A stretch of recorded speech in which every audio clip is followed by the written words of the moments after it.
इयत्ता 9वीच्या विद्यार्थी मित्रांनो, मी Shri T D Jadhav sir आज आपणास इयत्ता 9वीच्या आपल्या कुमार भारती पाठ्यपुस्तकातील सतीश काळसेकर यांची मी वाचवतोय ही कविता शिकवणार आहे.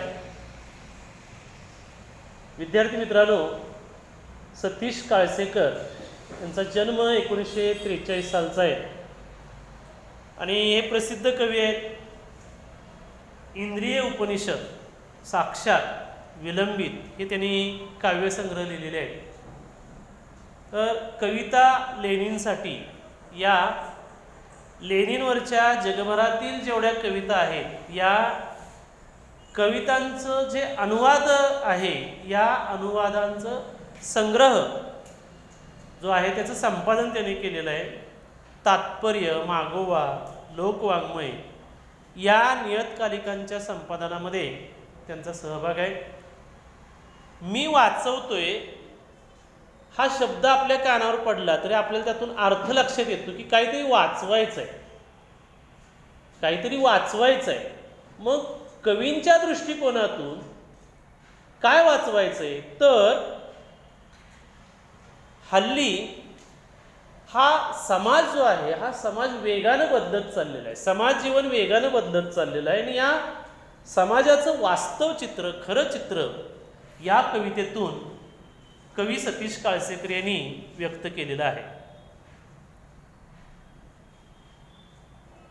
कवींना त्यांच्या स्वतंत्र अस्तित्वाच्या गोष्टी ज्या आहेत त्या गोष्टी वाचवू इच्छितात. ते स्वतंत्र अस्तित्व काय झालंय, आज समाज बदललाय, समाज जीवन बदललंय, शहरं वाढलेली आहेत, महानगरांचं रूप घेतलेलं आहे आणि मग या महानगरी जीवनातील अस्तित्वाच्या अवकळेचं, भोवतालच्या सामाजिक स्थितीचं चित्रण काळसेकर यांनी या कवितेमध्ये व्यक्त केलेलं आहे. आता ही कविता साधना या दिवाळी अंकातील म्हणजे 2007 सालचा साधना दिवाळी अंक या मासिकामधून घेतलेला. दिवाळी अंक निघतात बघा, दिवाळी आली की त्यामध्ये कथा, कविता, ललित लेख असतात आणि त्यांचं प्रकाशन हे दरवर्षी होत असतं. मग साधना हा दिवाळी अंक प्रसिद्ध आहे, त्यामधलं ही कविता आहे. तर जे वास्तव चित्रण आहे समाजाचं बदललेलं त्यांनी इथं मांडलेलं आहे. आपल्यासुद्धा लक्षात येईल. आज आता बघा आपण कोरोनाची परिस्थिती बघतोय. कोरोनाची स्थिती जर आपण बघितली आज तर समाज किती बदलला आहे. माणसाची जीवनशैलीच बदलली, राहणीमान बदललं, आवडीनिवडी बदलल्या, छंद बदलले. छंद बदललेले असले तरीसुद्धा एकत्रित येण्याचे जे छंद होते ते बाजूला पडलेले आहेत आणि मग आम्हाला त्यातूनही पुढं वाटचाल करावी लागते. पण आजची ही कोरोनाची स्थिती वेगळी आणि हा कवितेतला जो विषय आहे तो वेगळा आहे, तो महत्त्वाचा आहे. तो आपण बघूया. पान नंबर 34 आहे ही कविता. मी वाचवतोय. सुरुवातीला मी त्याचं प्रकट वाचन करतो, तुम्ही सर्वांनी लक्ष द्या. हाकेतून हद्दपार होते आई, हमराईच्या थांबल्या आहेत गोठ्यातल्या गाई. हरवत चाललाय किराणा आणि भुसार, सुपर मार्केटच्या झगमगाटात झरझर. लोहाराचा भाता आणि कुंभाराचा आवा, निघून चाललाय गावगाड्यासोबत मुकार. कलईची झिलई विस्तवासोबत निघून गेली, कलईची झिलई विस्तवासोबत निघून गेली. मागच्या धगीवर रटरटणारी आमटी, मागच्या धगीवर रटरटणारी आमटी राखेसही दुरावत गेली गॅसच्या शेगडीवर. आपल्या लक्षात येत असेल याचा अर्थ. बोला चालीतून निघून चालली माझ्या आईची बोली, सुटीत आता खेळत नाहीत मुलं, विटीदांडू आणि लगोऱ्या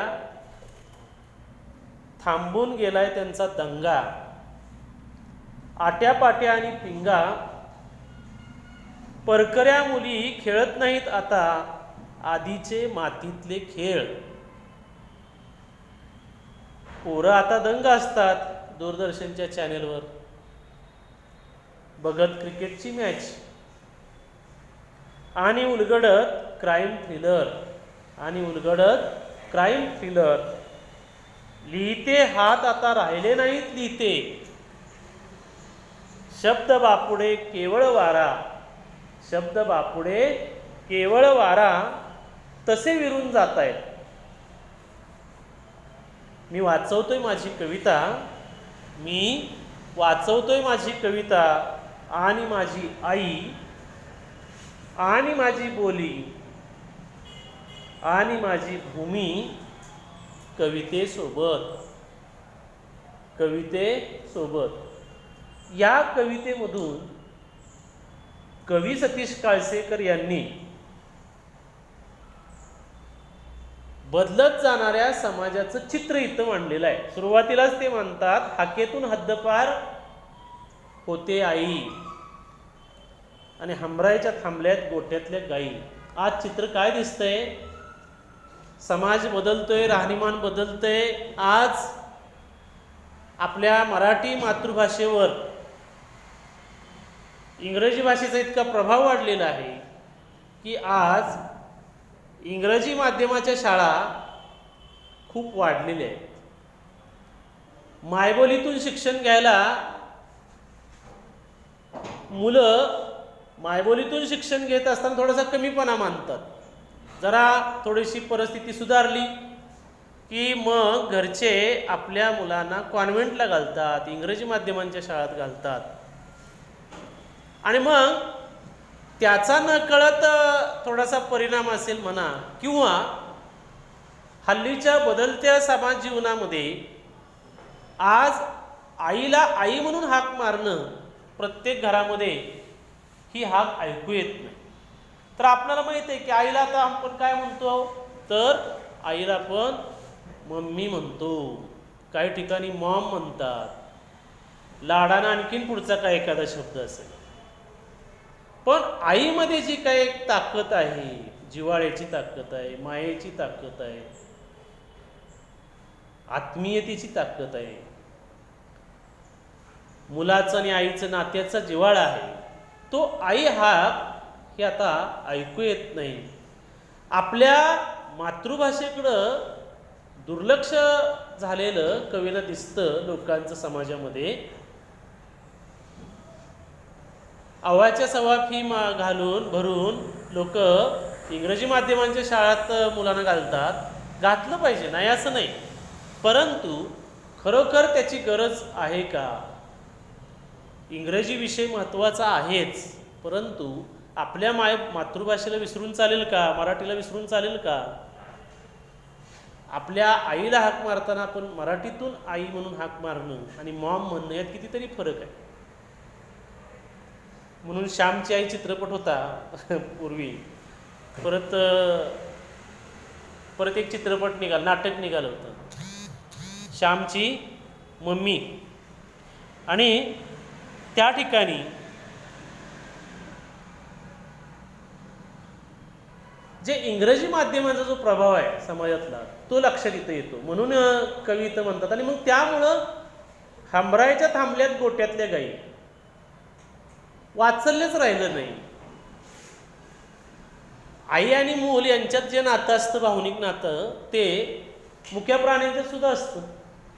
गोठ्यामध्ये जी जनावरं असतात, गाई म्हैशी असतात, शेतकऱ्याच्या गोठ्यामध्ये घराच्या पाठीमागे गोठा असतो, त्या गोठ्यामध्ये गाई बैल म्हैशी असतात. आणि त्या गायींची जी काय वासरं असतात, त्या वासरांना सुद्धा प्रेम मिळत नाही मग जणू. आणि म्हणून जणू हमरायच्या थांबल्यात गोठ्यातल्या गाई,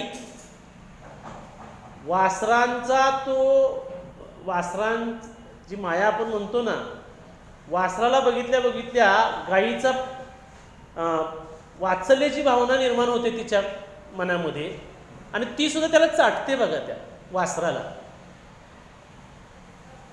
मग लहान मुलानं आई म्हणून हाक मारल्यानंतर ते आईजवळ ज्या वेळेला जातं प्रेमानं, त्यावेळेला आईला किती भरतं येत असेल, तसं गाईला सुद्धा आहे. आणि म्हणून हमराईच्या थांबल्यात गोठ्यातल्या गाई हाक आली पाहिजे ती प्रेमाची. समाजात आता तसं दिसत नाही. इंग्रजी शब्द वाढलेत, मराठी भाषेकडे दुर्लक्ष होतंय. आणि पुढं जाऊन आणखीन समाजातलं चित्र सांगतात, हरवत चाललाय किराणा आणि भुसार, सुपर मार्केटच्या झगमगाटात झरझर. हे आपल्याला माहीतच आहे. किराणा आणि भुसार पूर्वी लहान होतो ना आम्ही त्यावेळेला, अजून सुद्धा आहेत खेडेगावात गावात किराणा मालाची दुकानं. आपण बघतो ना पेठेमध्ये वगैरे, कराडमध्ये, आपल्या जिथं तुम्ही खेडेगावातनं येत असाल तिथं किराणा मालाची दुकानं आहेत.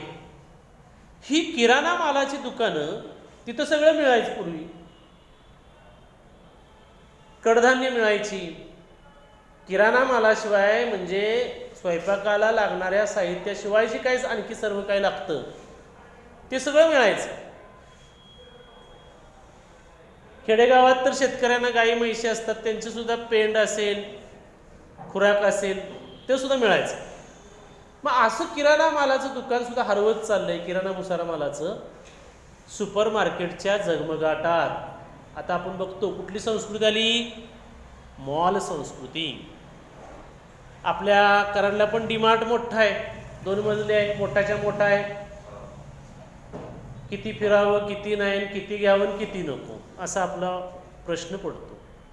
बाजाराला तिथं जातो आणि नको असेल ते आपण वस्तू घेऊन येतो. आणि त्यामुळं किराणा मालाची दुकानं जी आहेत, भुसारा मालाची जी दुकानं आहेत, ती काय पडली, पाठीमागं पडली, हरवत चाललेली आहे. तिकडं माणसं आता कोण जात नाहीत. सुपर मार्केट आपण बघतो. सुपर मार्केट म्हणजे तिथं सगळ्या प्रकारची दुकानं असतात. त्या सुपर मार्केटमध्ये गेल्यानंतर दुसऱ्या दुकानाची गरजच पडत नाही. आणि मग साधी किराणा मालाची दुकानं हरवत चाललेत, जणू दुर्लक्ष होत आहेत. लोहाराचा भाता आणि कुंभाराचा आवा निघून चाललाय गाववाड्यासोबत मुकाट. लोहाराचा भाता आपल्याला माहीत आहे, खेडेगावामध्ये लोहार समाजापैकी जी लोक असतात ती लोखंडी वस्तू वगैरे तयार करतात. आणि ते लोखंडी हे करण्यासाठी, मऊ येण्यासाठी भाता असतो, त्याला हवा मारावी लागते. आणि तो भाता विशिष्ट पद्धतीनं हलवला की ती हवा जात असते पुढं. तो भाता हवा देण्यासाठी, त्या ज्वाळा प्रज्वलित करण्यासाठी, कोळसा पेटण्यासाठी त्यात ती लोखंडी वस्तू घातलेली असते, ती मग मऊ होते, लालबुंद होते आणि मग त्याला आकार देता येतो. कुंभाराचा आवा, कुंभार समाजात मातीची वस्तू तयार करतात आणि ती मातीच्या वस्तू तयार केल्यानंतर त्या भासतात. तो जो आवा असतो त्या आव्यामध्ये भासतात आणि मग ते गाडगी, मडकी, जी काही प्रकार असतात त्यात मातीची भांडी वस्तूंची, ते तयार होतात आव्यामध्ये. मग हा लोहाराचा भाता, कुंभाराचा आवा निघून चाललाय गावगाड्यासोबत मुकाट. गावगाड्याचा संपल जसा तसं म्हणजे ग्रामीण भागातली पूर्वीची जी संस्कृती हळूहळू काय चाललेली आहे, विसरत चाललेली आहे, कमी होत चाललेली आहे, संपत चाललेली आहे, नष्ट होत चाललेली आहे. गावगाडा संपेल तसं हे सुद्धा संपत चाललेलं आहे. कलईची झिलई विस्तवासोबत निघून गेली. पूर्वी ग्रामीण भागामध्ये कलईवाले यायचे, पितळेची भांडी असायची, ती कळकटायची म्हणजे काय, त्याच्यावर थर असायचा आणि ते बसू नये म्हणून लोक काय करायची, ते आतून कलई करून घ्यायची भांड्यानं. आणि मग ते विशिष्ट तांबट समाजाची लोक जी असायची ती घरोघरी फिरायची, पितळेच्या तांब्या पितळेची वस्तू गोळा करायची भांडी, आणि त्यांच्याकडे ती विशिष्ट ती असंच भाता वगैरे असायचा. हां, आणि ते विशिष्ट पद्धतीचं उष्णता वगैरे देऊन ती कलई त्या भांड्यानं आतल्या बाजूने चकाकी आणायची. आणि ही कलईची झिलई, जी कलई असते त्याची झिलई चकाकी ही काय झालेली आहे, विस्तवासोबत निघून गेली. विस्तवच नाही आता, कोणी येतच नाही आता. पूर्वी विशिष्ट सुगीचे दिवस आले की ती लोक यायची कलईवाले वगैरे आणि फिरायची गावात, घ्यायची, मग त्यांना धान्य मिळायचं वगैरे, ते जायचे पुढच्या गावात. पण आता तेच येत नाही, विस्तवच संपला. तिथं ती कलईची झिलई सुद्धा गेली मागच्या धगीवर रटरटणारी आमटी राखेसहित दुरावत गेली गॅसच्या शेगडीवर. पूर्वी घरांच्या रचनासुद्धा अशा असायच्या. स्वयंपाकघर मागं असायचं, स्वयंपाक खोली मागे असायची, मधली खोली आणि बसण्याची खोली, माझघर आपण म्हणतो, आणि बैठकीची खोली आणि स्वयंपाकाची खोली. स्वयंपाकाच्या खोलीत मग चुली असायच्या पूर्वी. या चुलीला जळण असायचं आणि या चुलीवर आमटी रटरटायची, उकळत असायची सारखी. एकत्रित कुटुंब असायचं आणि मग मागच्या धगीवर रटरटणारी आमटी म्हणजे विस्तव चाललेला असायचा आणि आमटी उकळत असायची. ती सुद्धा दिसत नाही आता, राखेसहित दुरावत गेली गॅसच्या शेगडीवर. आता सगळीकडे काय आली?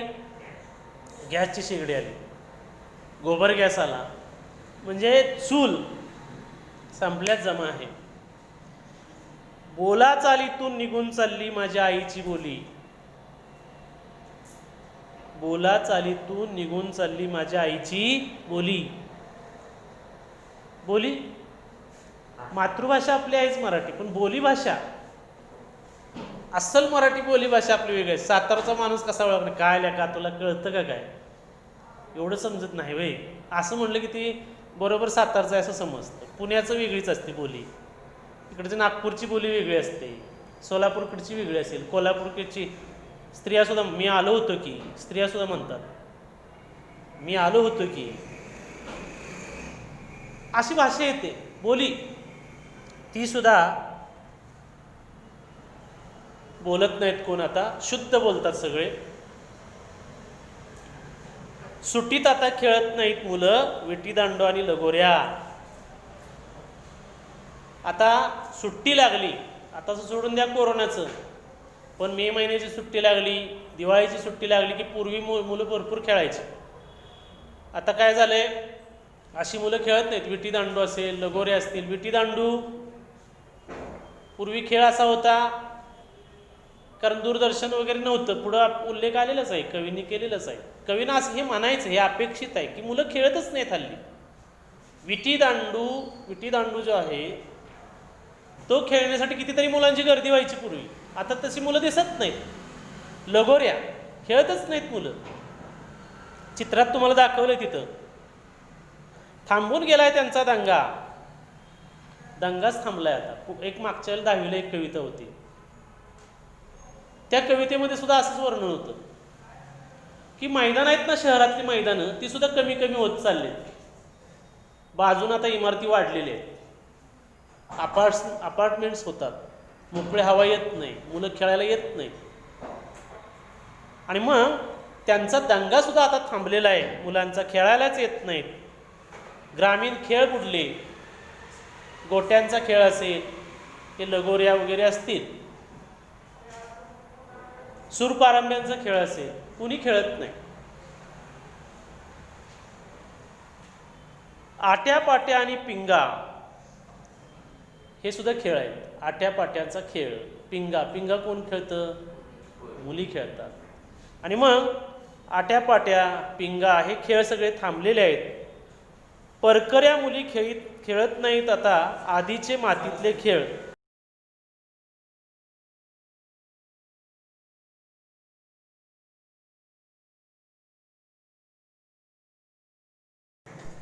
तर आट्यापाट्या आणि पिंगा हे खेळ मुलं खेळताना दिसत नाहीत. परकऱ्या मुली आता दिसत नाहीत मातीतले खेळ खेळताना. लक्ष द्या, परकऱ्या मुली याचा अर्थ काय? हल्ली मुलं ग्राउंडवर दिसत नाहीत, मैदानावर दिसत नाहीत, ही एक खंत आहे कवींना. हे वास्तव चित्र आहे. मुली तर बाहेर पडतच नाहीत. मुली सुद्धा खेळ खेळायचे एकत्र, जिम्मा फुगडे असतील, लंगडीचे खेळ असतील.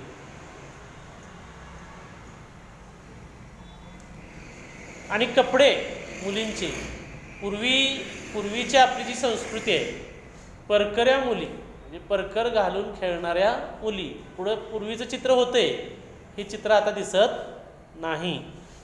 मातीतले खेळ खेळत नाहीत. मातीत सुद्धा काचा कवड्याचा एक खेळ आहे बघा. काचा कवड्याचा खेळ मुली खेळायचा. हो, ते सुद्धा खेळ म्हणजे मातीत, म्हणजे मैदानावर आल्यानंतर ते मातीतलेच खेळ असतात, नाही असं नाही, पण काचा कवड्याचा वगैरे खेळ असेल, बिट्ट्यांचा खेळ असेल, वर टाकून झेलायची, हां, असं खेळ खेळताना कोण दिसतच नाही. अशा पद्धतीनं मुलं असतील मुले असतील कुणीही खेळ खेळताना दिसत नाही, हे चित्र आहे. आणि मग कवी असं पुढं म्हणतात, पोरं आता दंग असतात दूरदर्शन चॅनलवर बघत क्रिकेटची मॅच. म्हणजे आता मुलं काय करतात, दूरदर्शन हे माध्यम असं आहे, निवांतपणे मॅच बघत बसणार, तासन तास बघत बसणार. त्यात आणखीन काय, उलगडत क्राईम थ्रिलर. आता काही अशा मालिका आहेत CID सारख्या वगैरे रहस्यमय, हां, पोलिसांच्या काही मालिका आहेत, गुन्हे कसे घडतात, लोक कशी बळी पडतात, चांगलं आहे, नाही असं नाही, पण ती इतकं बघण्याची चटक लागते मुलांना, लक्ष द्या, इतकी चटक लागते की तेच बघत बसतात. थ्रिलर, काही थ्रिलर असणाऱ्या काही मालिका आहेत स्टंटच्या, ते पण बघत बसतात तासन तास. लिहिते हात आता राहिले नाहीत लिहिते, शब्द बापुढे केवळ वारा तसे विरून जात आहेत. आता काय झाले, सगळं संगणकीकरण युक्त झालेलं आहे, ऑनलाईन झालेलं आहे, आणि TV वगैरे बघायचं, व्हिडिओ बघायचे, सिनेमा बघायचे, काय पाहिजे ते लगेच मिळतं बघायला. त्यामुळं लिहायची कुणाला इच्छाच राहिली नाही. लक्ष, काय झालं नाही, लिहायची इच्छाच राहिली नाही. लिहिते हात आता लिहित नाहीत काय. म्हणजे पूर्वी आपले छंद, आपला मोकळा वेळ असेल तर बरेच जण आपणाला आवडणारे क्षण, आठवणी लिहून काढायचे. कवी लेखक कसे तयार होतात याच्यातून तयार होतात. मुलंसुद्धा खूप लिहायची, पण तसं आता कोण लिहिताना दिसत नाहीत. शब्द बापुढे, शब्द आपले गरीब आहेत, कसे आहेत ते, शब्द बापुढे केवळ वारा तसे विरून जाते. वारा कसा निघून जातो तसे शब्द निघून जात आहेत, विरून जात आहेत. मी वाचवतोय माझी कविता. आणि मग कवी असं म्हणतात, हे समाजातलं चित्र आहे वास्तव, हे चांगलं चित्र नाही, आणि म्हणून मी माझी कविता वाचवतोय, माझी कविता वाचवतोय. या कवितेच्या माध्यमातून मी हे लिहितोय, त्याच्या माध्यमातून मी माझी आई वाचवतोय, माझी बोली वाचवतोय, माझी भूमी वाचवतोय या कवितेसोबत. म्हणजे माझी आई, मातृभाषा ही आपल्याला आईप्रमाणे आहे. मी माझ्या कवितेसोबत हे सगळं वाचवतोय. अस्तित्व जे आहे खरं कवींना अपेक्षित ते वाचवतोय, असं त्यांनी या कवितेमधून आपल्याला सांगितलेलं आहे. म्हणजे सतीश काळसेकर यांनी वेगानं बदलत जाणाऱ्या समाजाचं चित्रण या कवितेमध्ये सांगत असताना आपण कशा पद्धतीनं हे सगळं वाचवण्याचा प्रयत्न करतोय ते या कवितेमध्ये सांगितलेलं आहे. या ठिकाणी कविता संपलेली आहे. ठीक आहे, धन्यवाद.